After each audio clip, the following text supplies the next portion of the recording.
Hi YouTube, Darth here. Welcome to CTE Sunday, where I update you on the latest and greatest in the Battlefield community test environment. This episode will contain information from the last 2 weeks as I spent the last weekend hiking up a mountain. This episode I'll talk about some of the interesting features that are coming in from Battlefield Hardline, the beginnings of the Vehicle Balance Pass, and continued updates to the community jungle themed map.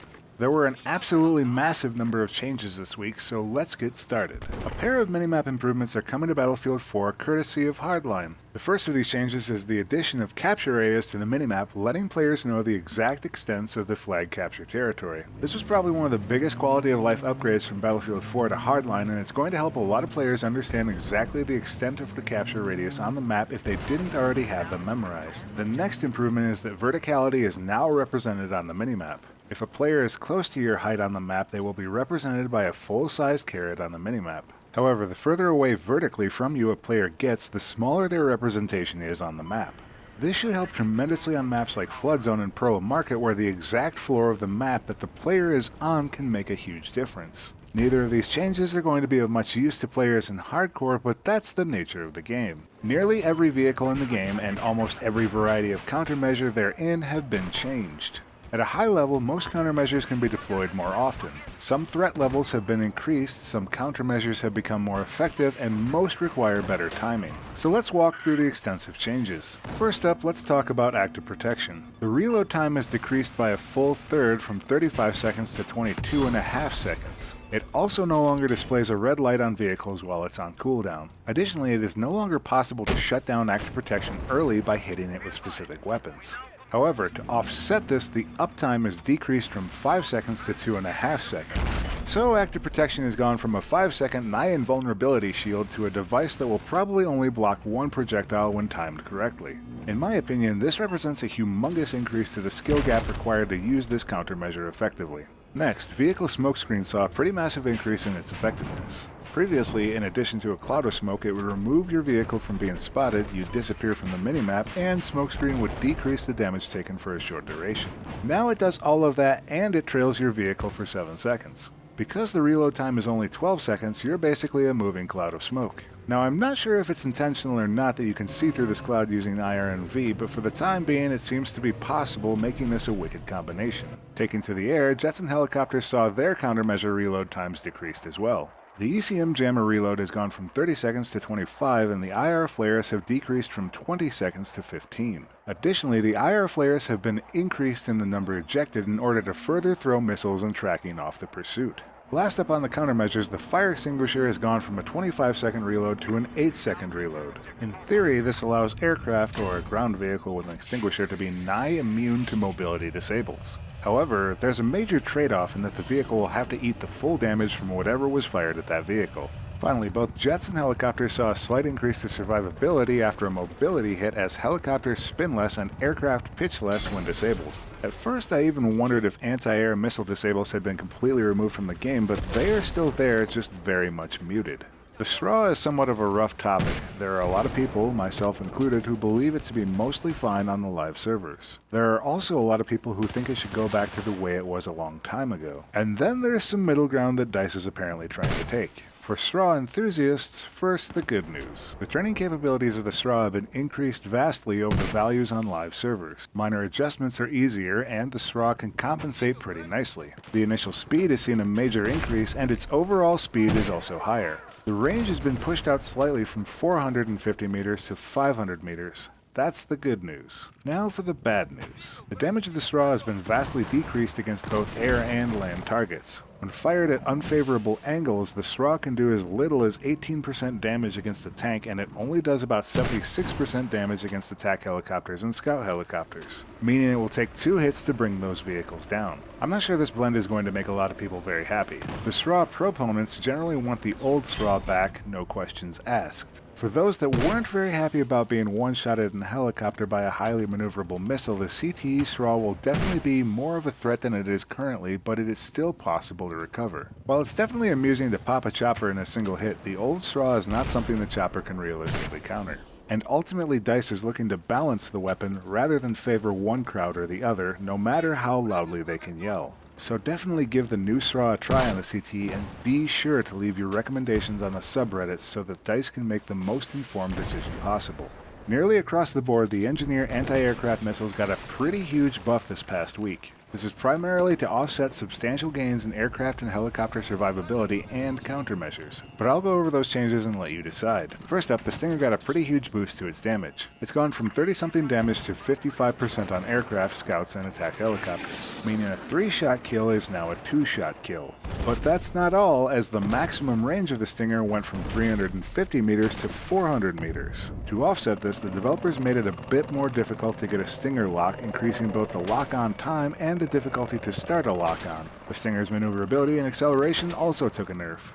Next, the Igla, also known as the anti-air missile that nobody uses, got a buff as well. It too was increased to 55% damage and got a unique buff. As designed, the Igla no longer is affected by vertical distance to the target, meaning that you should be able to lock onto a target no matter how high it goes. However, in practice, this does not yet appear to be working at all. The horizontal distance does still matter, but another confusing factor is that all the distances shown in targeting are direct to the target, meaning it's really hard to judge if you're close enough to your target or not. Like the Stinger, it too saw a decrease in maneuverability and acceleration. The battle pickup, the HVM-2, saw what was probably the biggest change, with its one-hit kill being removed in favor of an extremely fast rocket that does a similar amount of damage to the Stinger and Igla.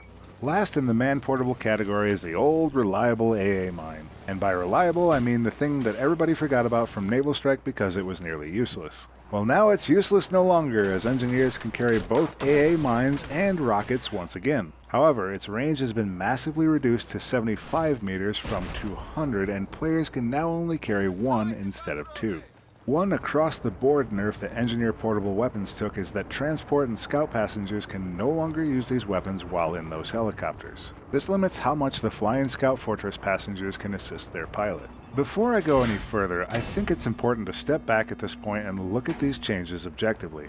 Yes, this is a huge firepower improvement for engineers against air. It also represents a massive increase to the number of potential lock-ons that helicopters and aircraft have to deal with. In addition to disables being far more recoverable, helicopters and aircraft also have got a lot of additional ability to counter these gadgets. And then there is an ace in the hole for helicopters and aircraft. For a long time now, players have been asking for the return of the concept of below radar from Battlefield 3. The basic concept is that when you're below a certain vertical distance from the ground, your helicopter or aircraft can no longer be targeted by lock-on weaponry. Well, it's back and now it's in the CTE. To be immune from lock-ons, helicopters must be below 25 meters and jets must be below 50 meters. However, there is a gotcha to these just like there was in Battlefield 3. Engineer anti-aircraft weapons are not affected. Heat seekers from the mobile anti-aircraft are also not affected. The moment that the aircraft or helicopter goes below the threshold, all locks are ended. If the missile is already in flight, the missile will still hit. The missiles fired by both the mobile anti-aircraft and jets also saw an update this week. Just like the engineer weapons, their lethality is increased at the cost of maneuverability. Let's get to everybody's favorite missile, the active radar missile. It did see a small buff to its damage, taking it from 21% damage on jets to 27%, meaning it went from a 5-hit kill to a 4-hit kill, making it possible for the MAA to fire a salvo of these and take out a jet or helicopter. Its replenishment time also went from 30 seconds to 20. However, it became much more difficult to use this rocket at long range, as getting a hit at long range is highly improbable, if not impossible. Additionally, it has a minimum acquisition range of roughly 200 meters, so the missile is really only effective at medium range. Next up, the passive radar missile got a very interesting change. The missile can now be dumbfired and then locked onto the target in question once it's close by. This allows for a clever player to fire the missile and then lock onto the target to give it little warning before the impact. The damage of the passive radar missile was increased to 39%, its acceleration was also increased, and its range was increased to 650 meters from 500. So it has the real power to reach out and touch most of the map. But keep in mind that being a maintained lock-on weapon, it is the most susceptible to all countermeasures. Finally, there is the Heat Seeker, the one weapon that ignores below radar. It's been updated to do 39% damage, and its range has been extended to 650 meters. To offset this, the Heat Seeker lock time and acceptance angles are decreased, and its time to live is also decreased. So while it can acquire targets from further away, actually reaching those distances will be difficult, especially if the target is leaving the scene. Work continues on the community map as this past 2 weeks the Russian chain link game modes were introduced. In true CTE fashion, it doesn't appear like anybody is playing anything but Conquest, so I can really only talk about the continued improvement to the community map as a whole. For the most part, the developers are starting to move into the polish phase for this map, but they are still seeking feedback on flag distance, capture areas, vehicle balance, and side balance. For my part, I have to say that this is probably shaping up to be one of my favorite maps in Battlefield 4 as there is a wonderful balance of infantry gameplay scattered with some light vehicle action. As to when we might actually see this map in live server rotations, I'm guessing that it's going to be at least the next patch, which is probably still months away. Another borrowed feature from Hardline is the concept of removing the squad leader if they are not issuing orders after a request. Presently, this is set to 30 seconds from the time of the request that the squad leader will be replaced. So no more having to accept a squad leader that never offers squad orders. On a personal note, how are there so many people out there that fail to issue orders even accidentally? I'm pressing the Q key to spot on my PC so often that I'm often issuing orders on accident as I haven't switched my options yet. This tells me that there are a huge number of players that neither spot nor issue orders on PC, which is extremely depressing. Imagine all the points that are going unclaimed. Anywho, moving on. If you felt that the smoke and night vision pairing was, shall we say, possessing of a bit more efficacy than a traditional setup, then you'll like this news. The infantry IRNV and FLIR scopes can no longer see through smoke from smoke grenades. Now, this combination had been in the game since launch, and it really only recently came under scrutiny as the capability of the night vision scopes was dramatically increased. Personally, I thought the combination was kind of a clever setup, and for Battlefield 4 it definitely was a way to handle the smoke spam that often permeated close quarters in Battlefield 3. But at the same time in BF4, being able to see through smoke did water down the ability to escape traps on maps like Metro and Rush maps. Now smoke will have a guaranteed purpose once again, obscuring infantry movement and fogging enemy vision. And friendly vision too, because we all know how blueberries are. Finally, as with every week, there were a number of other updates worth mentioning. Guys continue to tweak the netcode this week with a focus on immediately patching the dusting bug on the live servers and permanently killing it on the CTE. Additionally, the developers fixed a crash bug on NVIDIA and a couple of animation oddities / exploits. That's it for this week's massive update. I'm sure there are going to be some strong opinions about the changes, particularly the launcher and countermeasure changes. Let me know in the comments below how you feel about them, but more importantly, be sure to check them out on the CTE for yourself and comment on the Community Test Environment subreddit. As always, thanks for watching, and I'll see you next time, YouTube.